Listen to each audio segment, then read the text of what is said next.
Hey everybody, this is Mr. Schaefer, and for this math lesson, you're going to need to have a calculator with you or potentially a computer with you or your phone where you can access the online graphing calculator DESMOS.com, which is right here, DESMOS.com. You can click on Start Graphing, and it should take you to this really nice user interface where you have the ability to type in functions, equations, and then a nice graph screen in front of you. So this should not be unfamiliar to any of you, but please have that calculator handy, or at least this computer with you for this activity.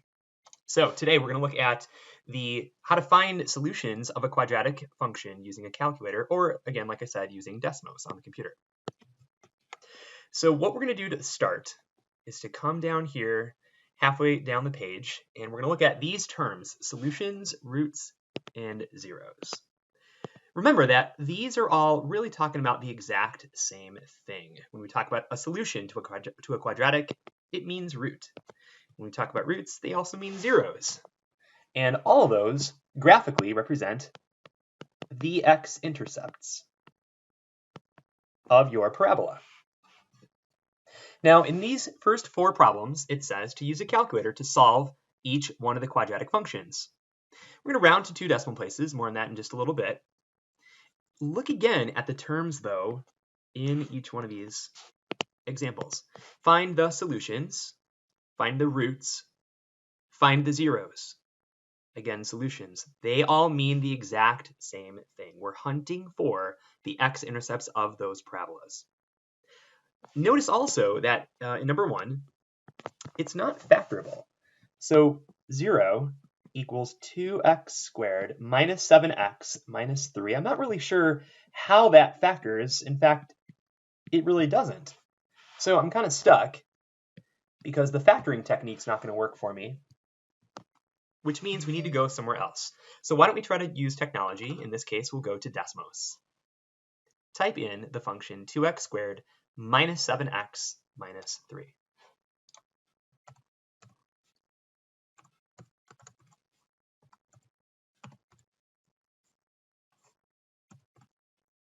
Here's the parabola. Remember, the directions here said that we want to find the solutions.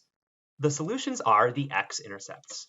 And in DESMOS, it's pretty easy. All you need to do is select or highlight the function curve.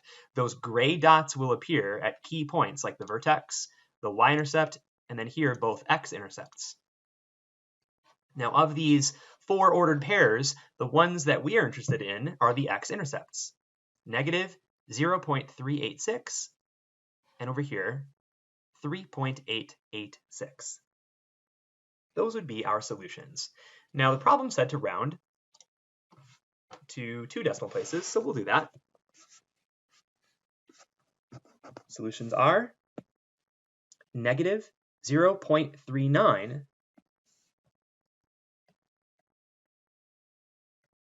and then the other x-intercept, 3.886, or we'll call that 3.89.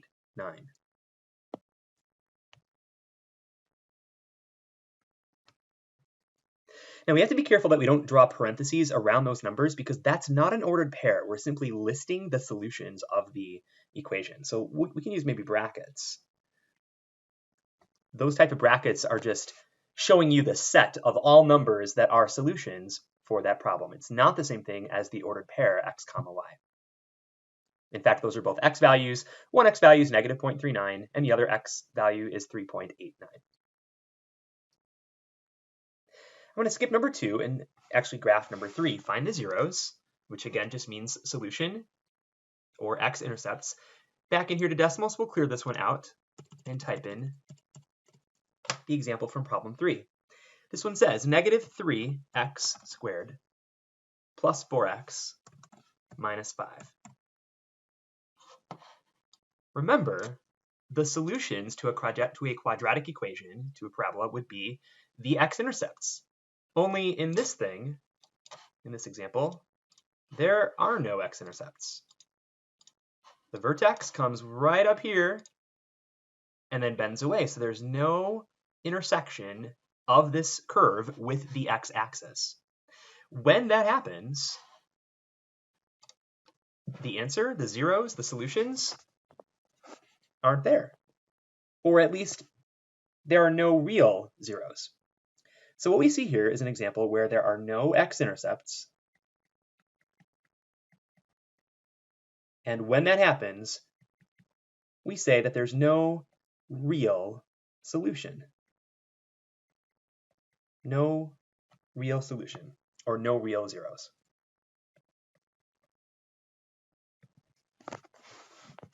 So, number 4. This one looks like it's actually factorable. Set the function equal to 0. What two numbers multiply to negative 20? But when I add them, I get negative 8. Well, how about negative 10 and then positive 2? So x minus 10, x plus 2. Meaning, if I set each one of these equal to 0, x minus 10 equals 0, and then x plus 2 equals 0, that's by the zero product property, I can get this answer here of positive 10, and over here I'll get negative 2. No need for a calculator, no need for DESMOS, because that problem was factorable. The solutions are negative 2 and positive 10. So did we get it right? Let's check. Back here in DESMOS, where are the x-intercepts for the parabola x squared minus 8x minus 20? Hopefully, they're at the values of negative 2 and 10. Here's the parabola. I can click on it to find the gray dots, those key points. There's negative 2, 0, and there's 10, 0. Confirming that, we have the problem correct.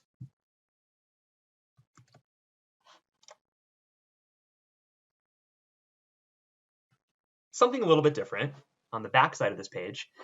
Here it says to find, again, use a calculator to find the maximum or the minimum value of each quadratic function. The max and min value will be at the vertex of the parabola.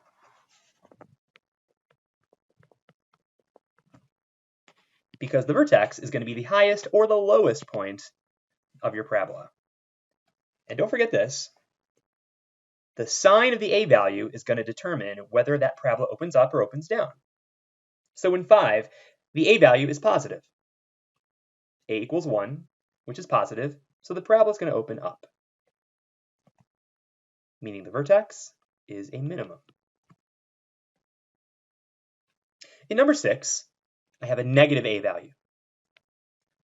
The leading coefficient there is negative 4. Over here it was positive 1. We don't see the 1, but it's there. It's inferred to be 1. Here it's negative 4. Parabola opens down, and in that case we have a maximum. Number 7, positive a value for a minimum. Number 8, a negative a value for another maximum.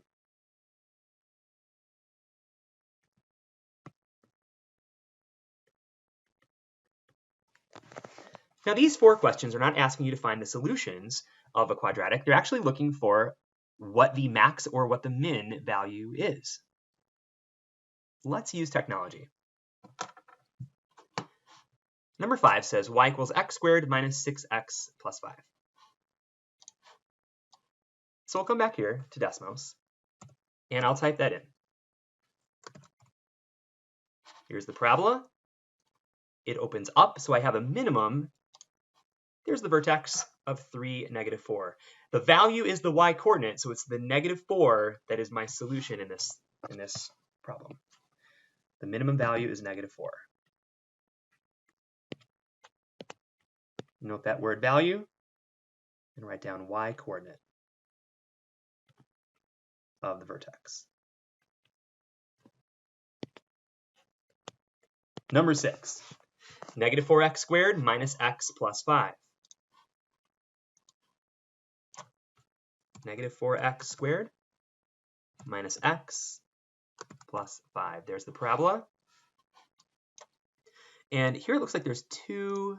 The vertex is very close to the y-intercept. I'm going to zoom in a little bit closer here. And there are the dots. There's the vertex. There's the 0, 5 y-intercept, which is the c value.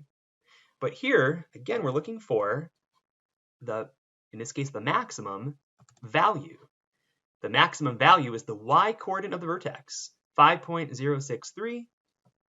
The directions ask us to round it to 2 decimal places, so I'm going to go with 5.06. The maximum value is 5.06.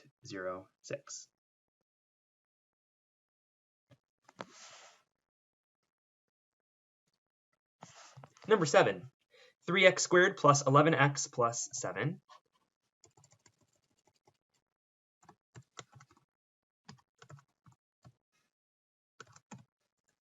Here's the picture.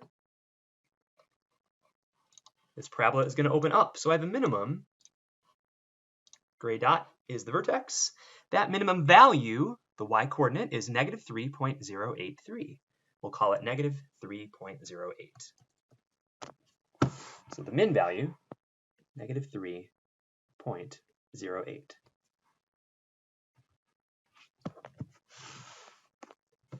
So those are a couple examples on how to find the solutions, or the roots or the zeros, which are simply x-intercepts of your parabola.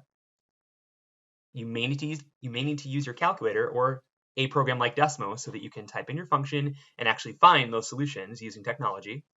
And then here, some examples of where you're looking for the vertex.